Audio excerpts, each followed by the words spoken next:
お待たせいたしました。それでは続きましてパネルディスカッションを始めてまいります。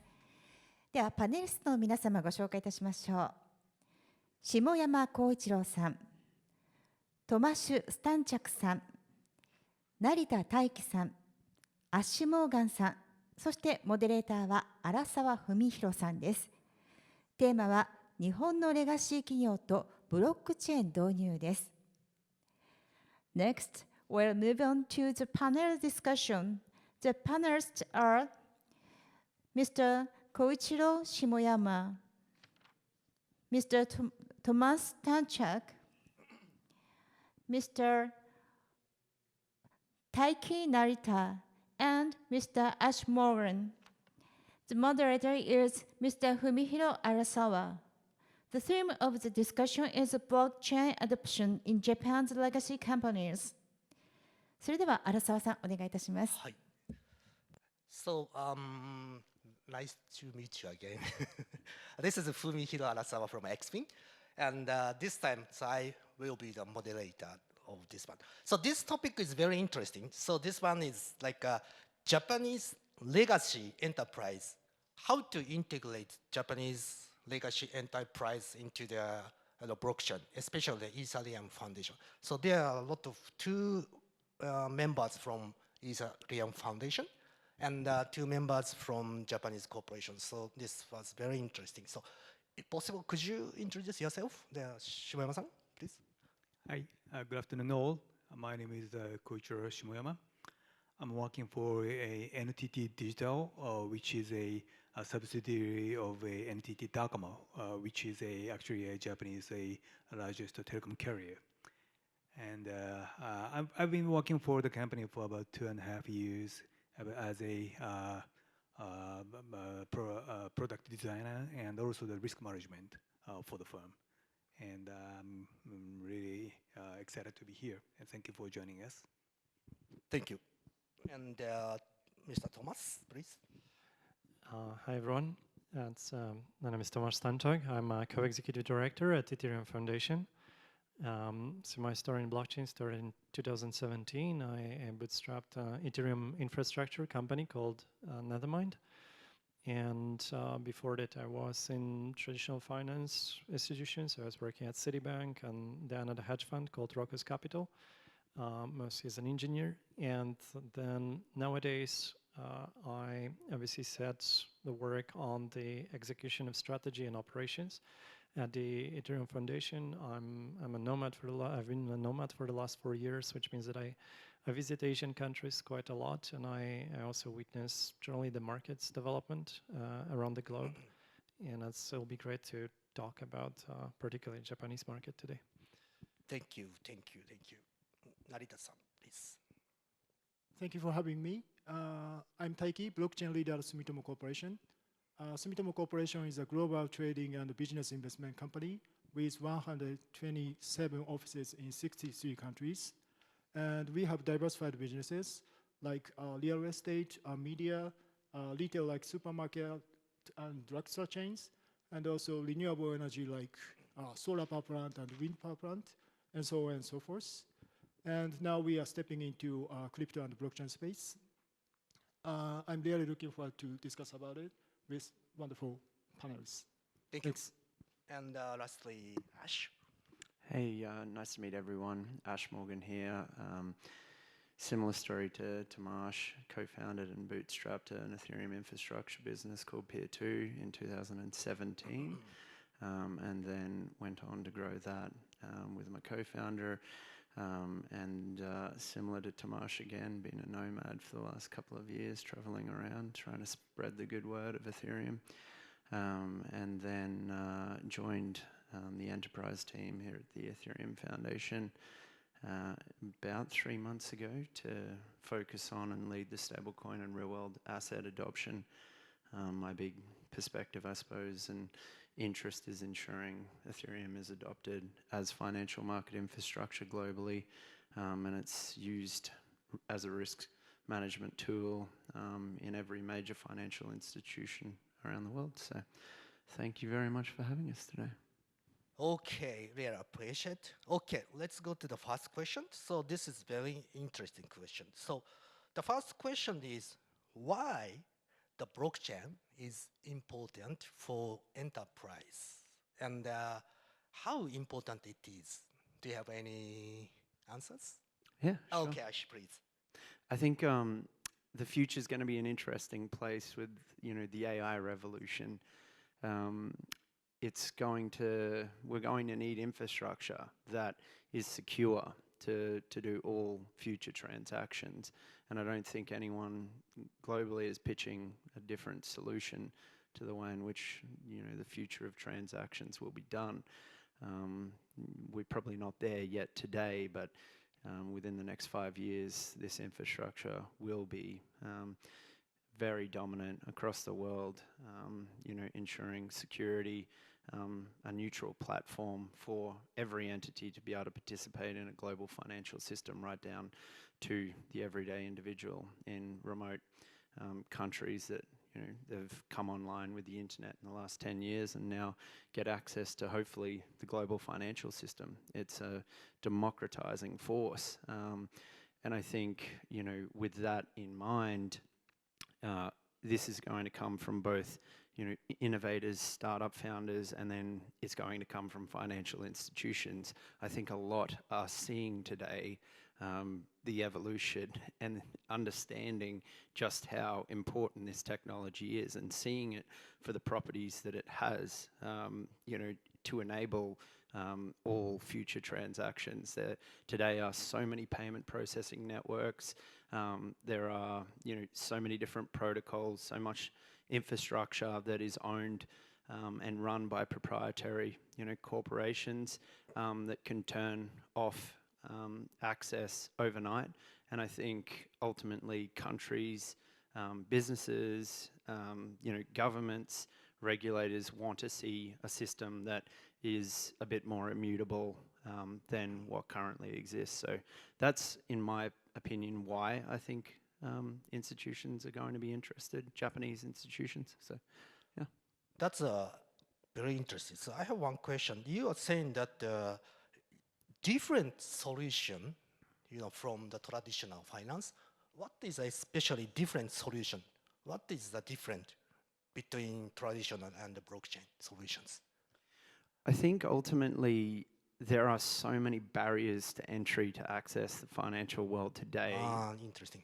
This infrastructure is proprietary, and you need such significant compliance and licensing fees on a yearly basis as an entity. So it ultimately prices a lot of people out and smaller startups out of becoming payment service providers, becoming small banks. Ultimately we'd love to see many new investment banks be able to address niche areas and specialize in new forms of financing of all new sectors. And today it makes it very hard to do so, but in an open, transparent system such as Ethereum, regulators are understanding that it's far more, you're able to enforce the law a lot better on these systems as well, which means that you're able to lower the barrier to access this stuff and to become one of these entities, I suppose. That's a huge potential. Thank you. Okay, Taiki-san. So we see blockchain technology is disruptive innovation, causing paradigm shift to our society and our businesses. So we think we have to adapt to this new wave for building sustainable real-world use cases. So for example, Sumitomo Corporation, as I mentioned before, we have diversified businesses, but we are originally from import and export business. So buying goods from Japanese manufacturer and export to overseas and vice versa. And in this trading business, sometimes we provide a supply chain finance. So that means paying to supplier before receiving payment from buyer. So in this kind of trading supply chain finance business, thinking about blockchain, that kind of business can be replaced by programmable smart contract and stablecoin payment. So I strongly believe we have to adapt to that kind of new wave. Wow, that's very interesting. You can use for the stable coin for the trading, right? So do you see the big potential for JPYC, or you are trying to issue your own token? So to be completely honest, Yeah. we are thinking about to use stable coins. Yes. It's undisclosed information yet, but probably we have not issued stable coin. But Yes. we are still discussing, but it's very difficult to kind of profitable for that kind of businesses. Yes. So at this moment, yeah, we are just thinking about it. So that means that you are planning to use JPYC or USDC or Oh, USDT or public chain. That's nice. Okay, thank you. Thomas. Thank you. So when I think about maybe the last few years of adoption of blockchain by institutions, very often institutions were going towards blockchain because they were planning to save costs on the reconciliation processes, on tracking where the funds are, trading activity. For example, the treasury management in many of the financial institutions is a big headache nowadays when you have to reconcile solutions between the funds and prime brokers, between the banks themselves. When they try the back office systems, this is a very high level of cost of processing. You know, many of the transactions also in the world, they have this plus 3 days processing. On one side, yes, we know that this is for potential profit from the money deposited at the institutions, but actually very often this is because of those back office processes being so inefficient, so expensive, and you have to triple check things, and many mistakes are happening in the settlements between the large institutions. And then when you have it in the cross-border payments, the complexity is even higher because you go with the international regulations, sanction systems, verification of payments, conversion in the FX markets. Not all the markets also operate on the weekends or outside of business hours, and then the business hours in different countries differ. And then suddenly you have the blockchain, and the private blockchains can help definitely to decrease the costs internally for the organizations, a group of organizations. And very often by itself, maybe the technology is not cheaper than if you had an excellent system built in-house for processing everything like this, a glorified centralized database. But many institutions would have to build all the processes standards on how to build the systems of record, systems that track transactions. With blockchain, very often this comes as a set of standards. So blockchain for institutions very often is exactly this, like a set of internationally agreed standards of how to track the payments, how to record the payments in an immutable way. And this is what regulators are asking for. This is compliance systems what are asking for. This is what the accounting auditors are asking for. Give us immutable records, give us the information about all the cash flows within the organization. And I think that so far the biggest challenge is around access control, the privacy of some accounts if you store them on the transparent blockchain. So this is massive decrease of costs, the easy access to global standardization processes, settlements between the organizations, and much cheaper international transfers and faster settlements internationally. Many other aspects, like so maybe also the aspect of control over, if we're talking here about institutions issuing their own stable coins, this is great ability to control the payment systems and building the ecosystems with customers, with payment providers, and going directly to retail users, combining that with the processes of KYC, of loyalty, and so on. So many institutions just find a lot of opportunities in combining marketing, payment, settlement solutions here. Well, that's interesting. So you were saying that the most important thing is cross-border payment is very good, right? So how about like investment, like a MetaPlanet or strategy? What do you think about this one? I think the investment strategies it's coming with the new opportunities, right? So digital assets as a new asset class creates new opportunities, and it creates a lot of interest, and people see how they can have exposure to the new technology and the transformational technology. So it is in a way on the side. So some institutions will try to to issue assets that represent that transformation. Some other issue assets that use the technology but not really represents that technology progress itself, right? So if we tokenize, securities of the already listed companies, that they don't necessarily represent participation in the growth of the technology itself, but the maybe digital assets treasuries more often somehow represent participation and store of value within specific digital assets, native assets. That's very interesting. Like the tokenized asset is the future or big potential, right? And that's it. Definitely. Okay. Thank you. 下山さん、お願いします。 Yeah. Firstly, I think I should touch on the reason why NTT decided to establish NTT Digital, which is a company dedicating to develop a Web3 type of services, relating services and infrastructures. And that is because the NTT is a telecom carrier, and telecom carrier is supporting a internet layer 0 or layer basement, I mean, so to speak. And I mean, if the Web3 can create a new use cases or new opportunities to encourage everyone to use internet in a more in a different meaning, it ultimately benefit to NTT as a telecom carrier. So that's because we have stepped into this space.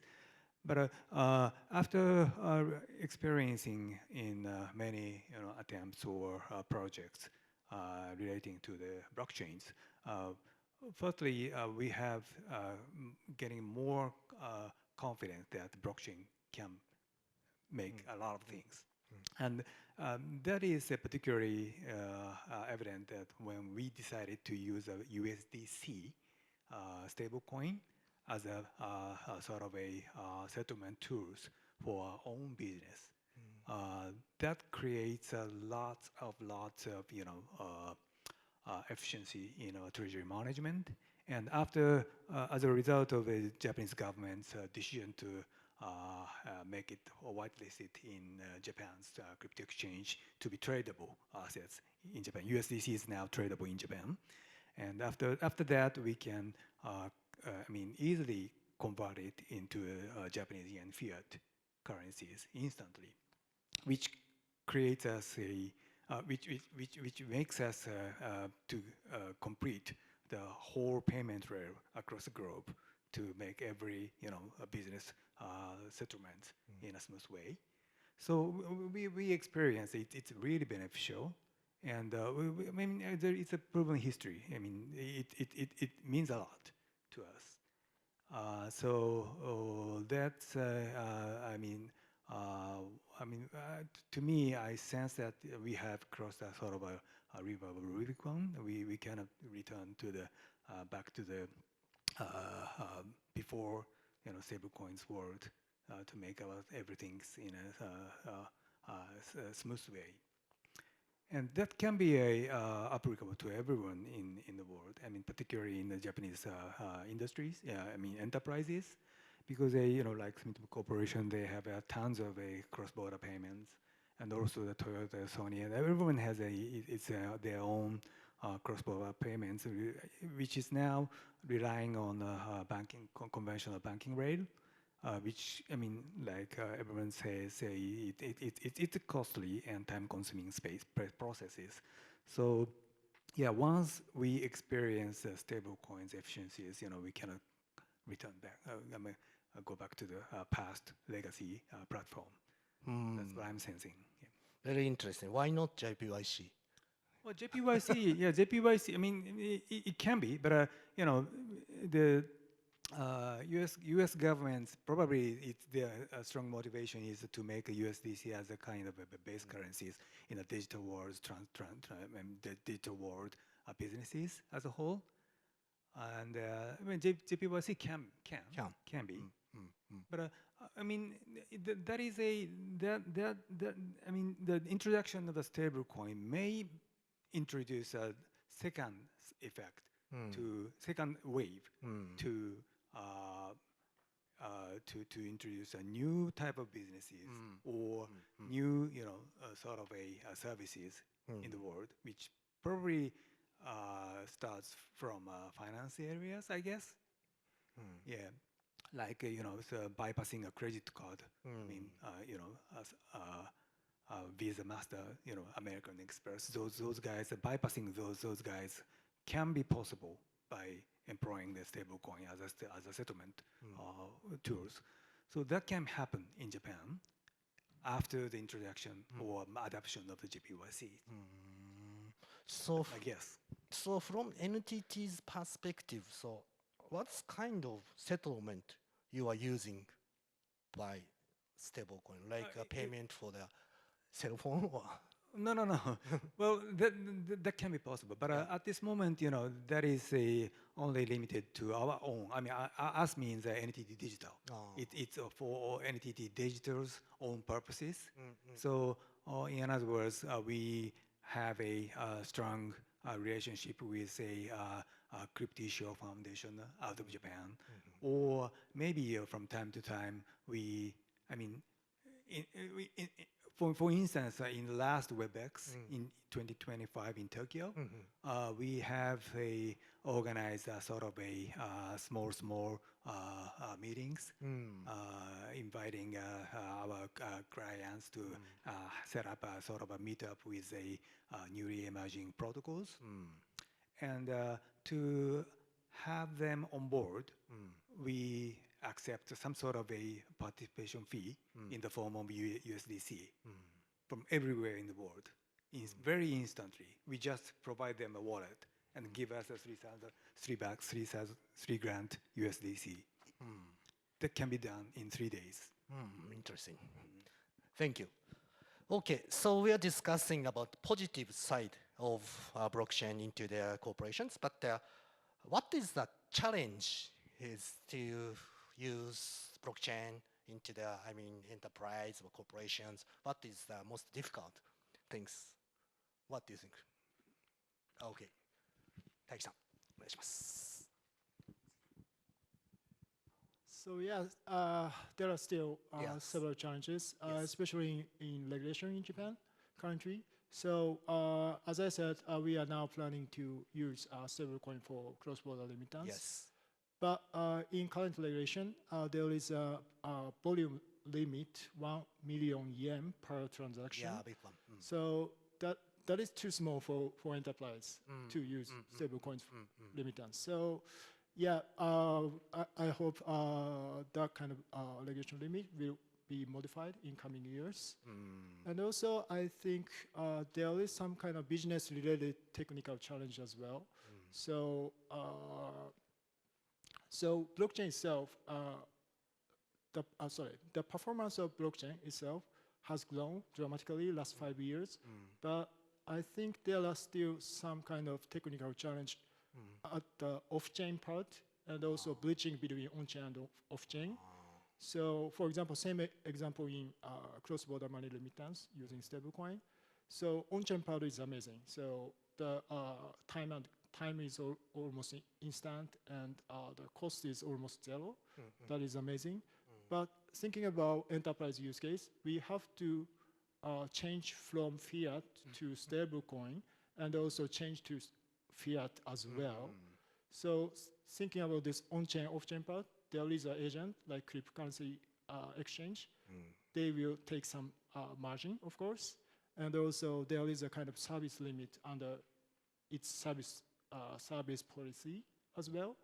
And further, thinking about last 1 mile transfer, that means from the cryptocurrency exchange to our bank account. There is that money transfer is based on the traditional financial system like bank transfer. That means another additional cost and also time. So that kind of off-chain part and bridging on-chain off-chain part is also kind of challenge still there is. Yeah, this is kind of difficult to withdraw 100 million from Bitflyer, right? Kind of. That's very interesting. Like one is liquidity issues. Taiki-san, one question about this one. So off-chain means, cryptocurrency was stablecoin to fiat currency. This is you are saying. Yes. That's a challenging. Yeah, actually, our company is same things have issues. Like we get the USDT and USDC and change it to the Bitcoin and change it to the Japanese yen or something like that, right? That's a big issues. Yeah, it takes cost and time. Yeah, it costs time. Thank you. Okay, Ash. Thanks, Taki. I think following on from Koichiro's point about the US dollar being used for settlement, and after speaking with plenty of bankers in the last period, it's evident that their position is that a lot of foreign currencies are going to die. 20 to 40 will die out, which I think is a bit of a concern with respect to the sovereignty of all of these countries. And I think this is actually a major problem for all of the financial institutions that exist in each of these countries. They're licensed and regulated in this environment. And those commercial banks, for instance, have the first touch point with newly issued currency from the central banks. And if we're to move to a US dollar hegemony with respect to settlements, cross-border settlements, then they very much are being displaced in that process and with that relationship they have with all the central banks sovereign to each country. So I think like that if we frame it at the top level, that is definitely why we haven't seen major adoption at the banking level. Now, going a little deeper there to your point, Taki, is the problem getting this stablecoin off chain.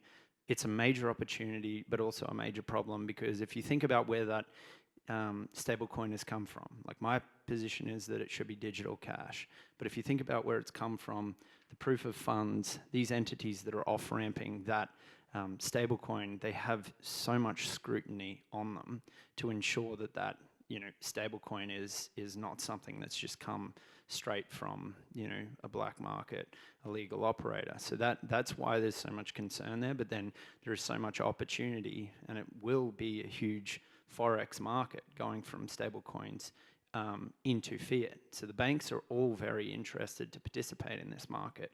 There's just still layers to work out in terms of that regulatory piece as to how it will be monitored, those last few hops of the transaction, the proof of funds, where those funds are coming from, I think is ultimately a massive problem to solve when it comes to cross-border payments, etc., in this open world of permissionless blockchains. If in the case of Stripe, Tempo, every transaction ultimately within that environment will to some degree be KYC'd, as they will have a very clear in point and out point, and they'll be able to attest to regulators that. But in the permissionless sense, there's going to need to be more sophisticated infrastructure built at the banking layer to monitor, manage that piece. And I think ultimately, from our perspective, the enterprise team, we're around the world speaking on the ground and online, talking to these institutions, and we're trying to empower them to push towards and understand stablecoins at this level, speak with the regulators, and empower their local economies to really interact. Like, that is important. Japan should be looking, to issue, tokenized deposits. They should be looking to issue, the JPYC and, so corporate, JPY, but then also the central bank, I think, obviously has a major position here as well. So from my position, like wrapping this up, it needs to come, from within each of these countries, to ensure they don't ultimately lose their sovereignty within the global financial system. That's interesting. So you're talking about talk to regulator or government. This is very important, right? Yeah, I think Singapore is really interesting here. MAS, they're really focused on interacting with the financial institutions, and there's push, from multiple different blockchains to be involved in the conversations there. And I think that's a really important piece. The banks shouldn't, the regulators shouldn't create an environment of fear, I suppose. The banks should feel comfortable to speak about all the problems. The blockchain foundations and blockchain representatives should feel comfortable, and ensuring that they don't feel like they're going to be pursued for any of the statements that they make to a regulator on these topics. And if we can create those types of environments globally, which a lot of regulators are pushing for, we'll see major wins with respect to this infrastructure being adopted, I believe. That's interesting. So, like I said before, I am the chairman of the blockchain association. So I talked to SFA in Japan. That they really want to talk to like your side, like ETH or BNB chain. Maybe I can introduce to them. Yeah, So, that's great. That's yeah. interesting. Yeah, I think the approach is definitely moving forward in conversation. That's a big part of what we're trying to do, is just converse Yes. with everyone. Thank you, Ash. Okay. So Thomas, please. What is a challenge? Yeah. Maybe I think that my view is similar what Taiki-san mentioned here, that the lack of infrastructure that's already implemented for many of the traditional companies make this transition process very expensive and difficult. So there is lack of expertise, lack of supporting infrastructure companies available globally or here in Japan. Many of the institutions that want to start integrating blockchains but still lack the expertise or partners to build it.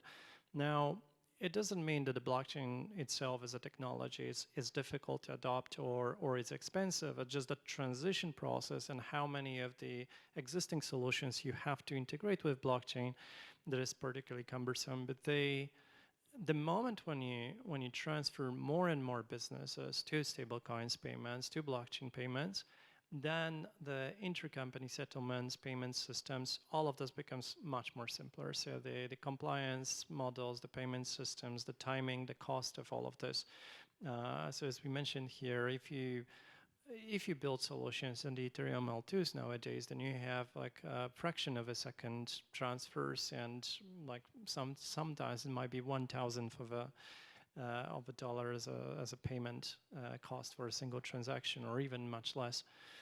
So all of this is very cheap and available and scaling, and will be capable of scale further and accommodate for all the payments between the companies, including the retail payments, especially as the technologies around ZK are progressing as well. So we see, as it's not like we're plateauing, and we see further scaling that is exponential.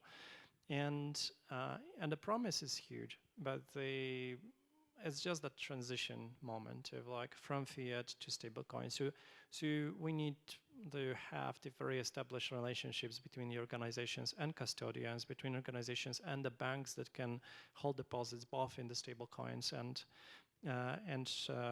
traditional fiat currencies, and where you start treating those deposits equivalent on the risk side and operational cost side. And maybe talking more about the risk, obviously still organizations will be afraid of the blockchain immutable nature, because if you have the traditional payment rails that have those delays of 1 or 3 days of settlements, this is very often also allowing for the reversals, for the additional verification and making sure that the money doesn't move too fast. And this is a bit of perceived risk. I feel the technology comes together here, that you have on one side blockchain and moves money very fast, but also with additional AI enhanced oversight and the compliance KYC measures, you can track money very fast and you can react to those events very fast, because you can do all of that edge case detection in a much more efficient way. Also on top of blockchains, on top of this neutral payment layer of Ethereum, you can also build arbitrary logic that really safeguards and introduce artificial delays for checks. So it's all possible, it's just not there yet, and it's a matter of gradual adoption among all the institutions that they can take advantage of the technology. Yeah, it's interesting. So the big point is same, like from blockchain to the fiat currency, right? Yes. So one question, do I need fiat currency? So you know, in a way, stablecoins are representing fiat currency in a digital form, and the minting of stablecoin uh, is related to the deposits of the fiat currency. So fiat currency still will remain an aspect of monetary policy of each country, and ability to manage within the country trade and also like the international settlements to some extent. So I think that generally all the fiat currencies will remain or continue competing with each other depending on the local economy strength. So maybe there'll be some temporary shift when you see USDC and the stablecoins activity. It will create some temporary dominance of the stablecoin here. But you had this already in the past, like the dominance of particular currencies in the international trade, right? Like so the reserve currencies, usually this is one major reserve currency or commodity, whether it's gold or US dollar, or whether these are aspiring currencies, whether it will be the Chinese yen. And I don't think this will change much. And then the fiat currency representation and the digital form, you may have over time the direct issuance to the chain. I'm not sure how close to that we are. I think not very close yet. But as you will have direct issuance of equity, then over time you may have also central banks issuing directly to the permissionless systems. As soon as they'll feel that there is the level of security of those chains, of those technologies, that doesn't allow like state actors to let's say steal trillions of dollars, right? Because when we think about it nowadays, you can block those international payments. You still have the situations where maybe like billions of dollars are being defrauded in the traditional markets. They go around sanctions. They go around the checks. But I think in blockchains it might be sometimes much harder to see how all of those components play together nowadays. In the future, I think it will be all sorted, and you have the same strong oversight as nowadays in the fiat currency world. Nice. Thank you. Thank you. Okay. Lastly, Shimoyama-san. Well, in a sense, I think blockchain has been adopted as an investment tool because we see a huge, expansion of the market cap of the Bitcoin and Ethereum, of course. And if we talk about the utility side, use case side, have we seen, sizable, adapted, widely accepted use cases yet? I mean, that's a question we should ask. And the stablecoin is going to be our first, killer contents or killer product. I mean, it's a kind of a tokenized cash, and it's a kind of a very promising use case as a tokenization. As a whole. And if we talk about the pains or disturbance in adapting in the mass adoption, which disturb the mass adoption of the blockchain, the pain point has been addressed in properly. Those difficulties in setting a wallet or UI UX or scalability or things like that, and so on and so forth. Those has been addressed in the proper way, and also addressed and tried to be solved by the ecosystems, particularly in the Ethereum space. Everyone wants to solve the problems by introducing a account abstraction, paymaster. Every form of EIP has been contributing to address those issues. And like I said, those problems has been addressed, and now we have a very promising and potentially widely acceptable use case in the form of stablecoin. So what is still missing here is people's experience. And that was just happened this year.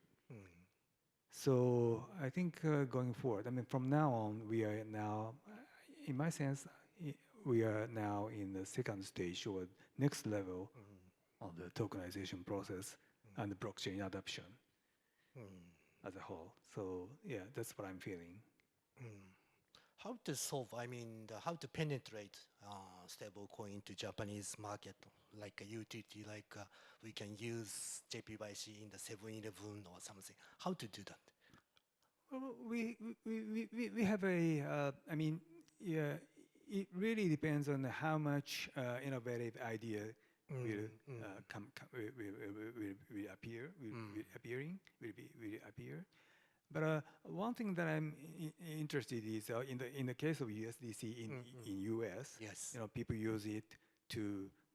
I mean that is also already employed by PayPal, and also the Square can accept stable coins as a payment tools, and one interesting report I read in the paper is one of the restaurant chain in New York only accepts a stable coin to have a lunch or dinners in that restaurants, and that is the one aspect of the blockchain's advantage, which means cost efficient plus some sort of a communities building purposes. So introduction of a stable coin or the wide acceptance of the blockchain or all those things should have a should represent sort of a unique experience to the users. And what is still missing here is to me it's an experience. Interesting. Thank you. Okay, so the next questions. Ash, Thomas, do you know him? The NTT and Sumitomo. They are a huge company in Japan. This is a good chance to sales from ESA. So please provide sales pitch to two companies from ESA foundations. What is your strengths? Actually, I had a massive pleasure to meet Taiki-san last year when traveling to Japan, and I think that gradual learning of the Japanese market, of the companies here, it's most fundamental for us because sure, we can talk about Ethereum as being this global neutral chain and having the layer 2 solutions with great scaling and low cost. But you start talking about it and you start selling, but actually then you understand that no, wait. First understand every single market has some specifics. Every single market is at different stages of progress. And we now here come to Japan, we hear about changes in taxation. We see that stablecoin revolution we see JPYC being accepted and talking about payments, but we see also the barriers of this 1 million yen level where many organizations say that we can experiment here, but we cannot really use it in production environments. And only then you can understand what does it mean, which aspects of technologies are ready to be adopted, which partners would be best at this stage of development, what type of infrastructure challenges are there. Can we really expect that the same operators, same custodians, same banks that maybe now are moving ahead in whether it's US or in Middle East or Singapore, whether the same solutions can be used in Japan. So I think we are very much continue to be open to much more learning, and at the same time, I think it's a great opportunity also for any infrastructure operators, any companies to adopt Ethereum in Japan, because my feeling in Japan is that Ethereum is not as ubiquitously understand it as it is in the West. Like when I go to markets and in Europe, in US, even in Singapore, Ethereum is definitely always at the front of thinking of how to deploy. I feel that some other layer 1 chains in Japan or Korea very often somehow are more visible. So we've done somehow maybe a bad job in the past as the Ethereum coordinators, ecosystem players to show why Ethereum is globally continuously chosen as the first default choice for tokenization, for deploying the DL2 solutions, for safety, for security, and I feel much more of that message deserves to be shared in Japan. So hopefully through the panels like this, we can hear each other. We can share the stories through the conferences like EdCon, but much more to be done, and we do talk about it at the Ethereum Foundation. What should happen in Japan?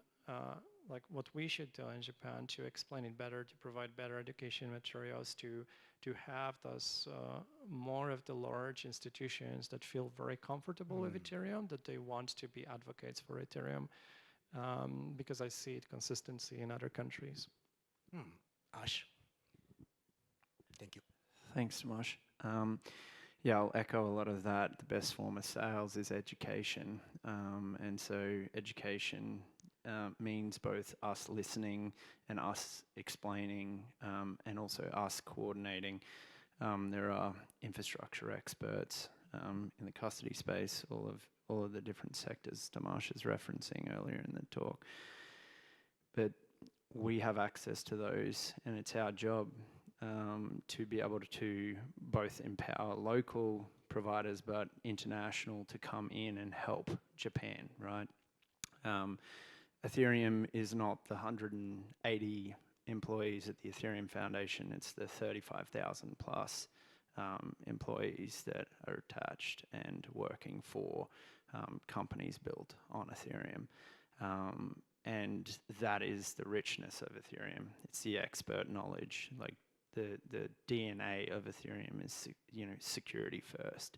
And every single one of these companies understands that. They're built with this vision in mind. The auditing, the security auditors on Ethereum are the best in the world. They are building client infrastructure, they're core developers, right through to auditing, DeFi contracts that, secure $70 billion in assets. So it's that expertise and interest, and I think no other blockchain can attract the minds that Ethereum can, because of the nature of this security first mindset. There is obviously speed trade-offs with other chains and solutions at the L1 level, scalability trade-offs at the L1 level, but this is what we're addressing with L2, to Tomasz's point. But ultimately the analogy is probably clear here. If you're a UX engineer in the early 2000s, are you going to go work for Google or are you going to go work for Apple? And I think that's a very clear decision. You're going to go work for Apple. Now it's the same for Ethereum. If you're a security researcher or an engineer looking to address the world's biggest problem, the transaction settlement layer, then you'll probably find a home at Ethereum.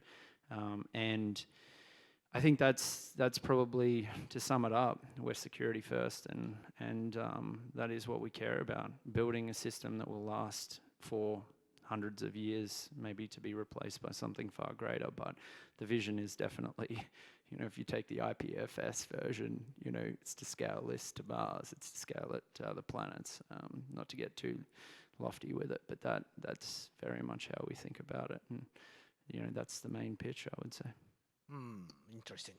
So from Japanese corporation view, so what is the expectation to ESA Foundation? I mean, from Japanese, Taiki, and sorry. So we are thinking about build real-world use cases on chain. We definitely choose most reliable and secure chain. And in this perspective, Ethereum is the most kind of reliable and secure because the Ethereum is operating since 2015, almost 10 years. And also the node operator is purely diversified, like 1 million or something. And there are so many track records of use cases, and also stablecoins. Half of stablecoins is issued on Ethereum or something like that. Of course, there is kind of scalability or scalability challenge still, but I think layer 1, layer 2 architecture is working well.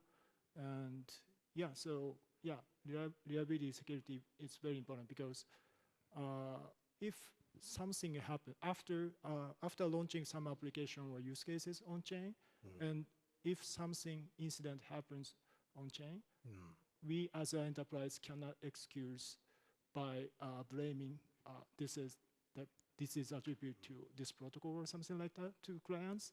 So yeah, in this context, and yeah, we think Ethereum would be a first choice.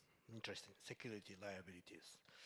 Thomas, I have a question. So what is a use case? For example, what kind of use case do you have? Like a trading company or NTT Digital? I mean, when we look at Ethereum and Ethereum use cases, so we can look at the Ethereum ecosystem, including all the L2s.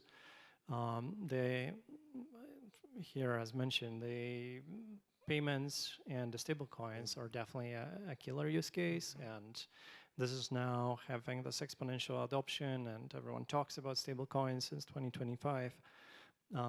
And obviously, there is DeFi in the Ethereum ecosystem, definitely the most advanced and the highest value locked ecosystem on the DeFi space, always leading on innovation, having this integrations of multiple independent protocols, whether it's staking, lending, swapping solutions. Here, Ash mentioned the $70 billion locked in Aave ecosystem on Ethereum, and many of the institutions now look at DeFi and they say, okay, now when you adopt stable coins, when we integrate blockchains, there won't be that long the time before we start integrating solutions that are DeFi. That was one of my major surprises in the last months of conversations, that institutions immediately look at DeFi the moment they have the stablecoins adoption, and then you realize the access to lending, to swapping, to all the financial instruments on chain, and just behind this, you have the tokenization of equity, and even more, the direct issuance on chain. So when you hear NASDAQ talking about tokenization of equities, but also the US regulators talk about the direct issuance of equities on chain, and many of the countries follow the lead of the US regulators that now say, innovate, try, and try to regulate, seeing what is being adopted and what works well. So you may see acceleration of those use cases that were so popular in Ethereum, right? So payments, tokenization systems, ERC20, the standard that comes from Ethereum, that is on Ethereum, that is related to EVM chains. This has been a major use case from the times when it started leading the ICO booms, and then evolved into tokenization of traditional assets, tokenization of private debt. Actually, private debt tokenization and also the treasury debt tokenization are the major use cases now around real-world assets. If you track, there is a website, rwa.xyz. It shows the dominance of Ethereum and its L2s on the real-world tokenization. The same for stablecoins. So on Ethereum, we have, I think, around 60%, 57% of all the stable coins are on Ethereum. And if you add that, this is talking about Ethereum mainnet, if you add to that the Ethereum L2s, those numbers go all the way to 70, 80% in some cases. What are we talking about? The real assets or stable coins, directly private debt. So one after another, all of this happens. And then you go beyond to the cases like IP, NFTs. Particularly Japanese market, I think, was very, very interested in NFTs and IP opportunities in 23. Sure, it was a temporary boom when there was a lot of hype around NFTs, and some companies learned, some companies burned a bit like themselves on the NFT wave. But they learn, and there will be lots of opportunities, I guess, and that NFT features on Ethereum are also definitely dominant. And many more use cases. So many things. Okay, Shimoyama-san, do you have any expectation from NTT's perspective or Shimoyama-san's perspective? Well, not only from an entity perspective, Yes. but the Ethereum is obviously the biggest advantage of Ethereum Foundation is obviously the strong team and communities, and I mean the whole piling up of EIP or ERC is clearly showing that the strong strengths of the communities, and that is a source of the confidence that from a developer standpoint. And obviously it's a layer one, Ethereum is a layer one, and a lot of use cases is expected more to come. And to make it happen, the most important part is a stability of the chain operation, and also the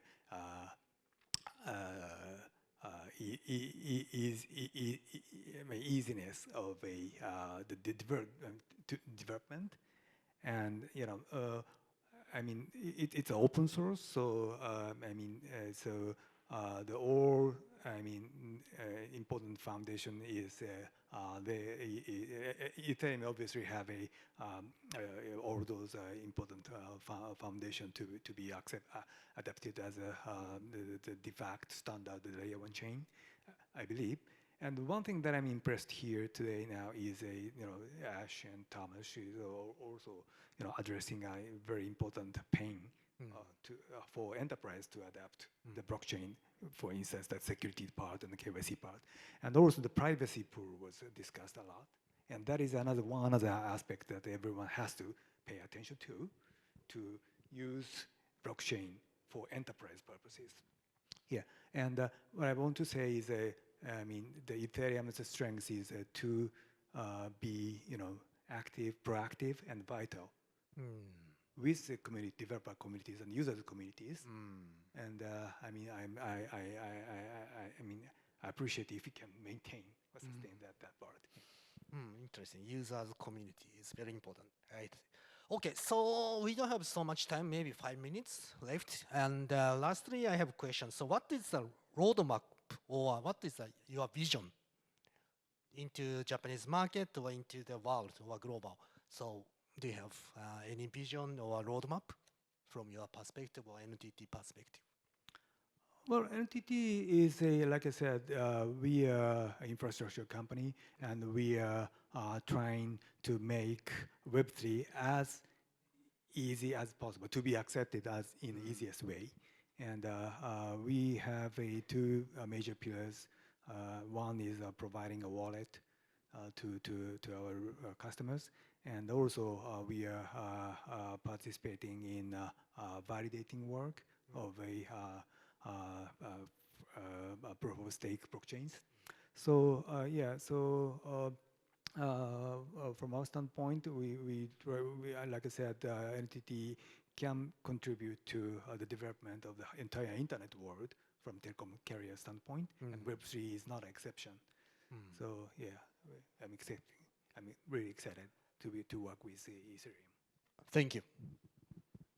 Thank you. I think that for us, the roadmap, since I joined Ethereum Foundation in March, then maybe I can talk a bit more about my focus on the roadmap. The first few months, we started talking about the 3 goals for Ethereum: scale 1, scale 2, improve interop and UX, and that was short-term goals, immediate response to what community was talking about, that those areas felt a bit neglected, that we didn't talk about scaling. And now with the upgrades to the Ethereum network with Fusaka and Glamsterdam, we showed the deliveries of scaling both the L1 and L2s for the blob support. The interop features are finalizing with a lot of work that will be presented during DevConnect in Buenos Aires. Now, as we thought that this is the plan for 1 year, so the Fusaka and Glamsterdam upgrades all the way to June next year around, we also start talking now about the medium-term and long-term goals. So medium-term, first of all, we start talking about Lean Ethereum, so addressing long-term security and scaling solutions. So we taking over the linear scaling from improving the clients and some adjustment to pricing, all the way to scaling through the ZK VMs. So this will be the big scaling effort of the midterm, so let's say next 2 years. And Lean Ethereum changes a lot of technology, promises a lot of exploration and research. Midterm is also this renewed focus and doubling down on privacy and security. So the $1 trillion security program will get much more attention, and the privacy teams now bringing privacy scaling explorations team and calling it privacy stewards for Ethereum, bringing them closer to Ethereum Foundation and helping the ecosystem to establish standards for privacy, to build the privacy applications on chain solutions for enterprise. This will be definitely a very, very visible effort. And the long term is bringing lots of excitement towards AI and automation, robotics explorations, the novel AI governance mechanisms. But this is bringing communities of the lots of new, young, like energetic founders that want to talk about the next 10 years of Ethereum. So that's the roadmap. Interesting. Thank you. So Sumitomo Corporation is now taking two approaches for blockchain. First approach is node operation and validator. Currently, we are running Ethereum node operation and also Avalanche as well. And we are planning to expand node operation validator business more and more. And also, we are taking another approach, which is building real-world use cases, of course. So we have done some project related to global logistic interoperability, co-working with Chainlink and Vodafone 2 years ago. And as I mentioned, we are now planning to use stablecoins for cross-border remittance as well. So we are trying to build more use cases. So I think the blockchain enterprise adoption is just beginning. So we want to keep building. Thank you. Okay. Ash. I think everyone's covered it pretty well. Tomasz covered very much a broad vision. I'll dig a little deeper into the Ethereum as financial market infrastructure. I think what's remarkable to me is that we're getting knocks on the door from BNY Mellon and State Street, the largest custodians on earth, $50+ trillion, and that's T, not B, stored within these institutions. And they're looking at this technology and going, well, this is more than likely going to replace our technology stack. We're very, very interested in ensuring that we adopt these custody solutions, Standard Chartered, obviously with Zodia Custody, built out a lot of options there for different financial institutions, but have recently just announced in the last month and a half that they are custodying ETH and BTC on their balance sheet, which I also think is remarkable that they've built their own custody solution. For me, in terms of a clear roadmap, step one, get institutions comfortable with the idea of the Ethereum network. And what does that mean? Getting your hands on with node operation. So I think either delegating, working with validator services, or running your own infrastructure, that is an incredible step. And then the other way to get exposure to, that world is through the DATs, the digital asset treasuries. Now, obviously the US is leading there, but I think there's an immense amount of opportunity for, stock exchanges, public entities around the globe to list.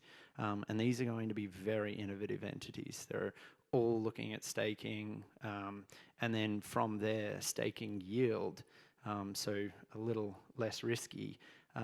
They're looking to interact with DeFi. Now that is a conversation that is happening, and that's remarkable in my opinion. If we could have publicly listed companies interacting with DeFi in the next year, that's a really special step forward. So in my opinion, that's number one, now, today. Number two, stablecoins. We've seen this industry's growth, but for me, until we hit $1 trillion, we really haven't got the engine even started. So within the next 12 to 18 months, I think there's probably a pathway to have $1 trillion on Ethereum. And so both for slow moving assets and fast moving, so being able to lend against different crypto assets and take a stable coin out of that smart contract, and then fast moving assets, stable coins, through exchanges and payment flow on L2s. I think that is going to be, very much the next step. And I probably will leave it there at 18 months. But so I think they're the two big key pieces: staking, understanding the Ethereum network through hands-on exposure to running this blockchain. I think that's the greatest invitation that we could ever make, is for you as institutions to be a part of the network, and then, stablecoins and the proliferation of that industry. Okay, really appreciate. Maybe time is up. So I figure out, like, the Ether has a big potential because Japanese people like trust and secure. So you have a big potential. Thank you. Thank you so much.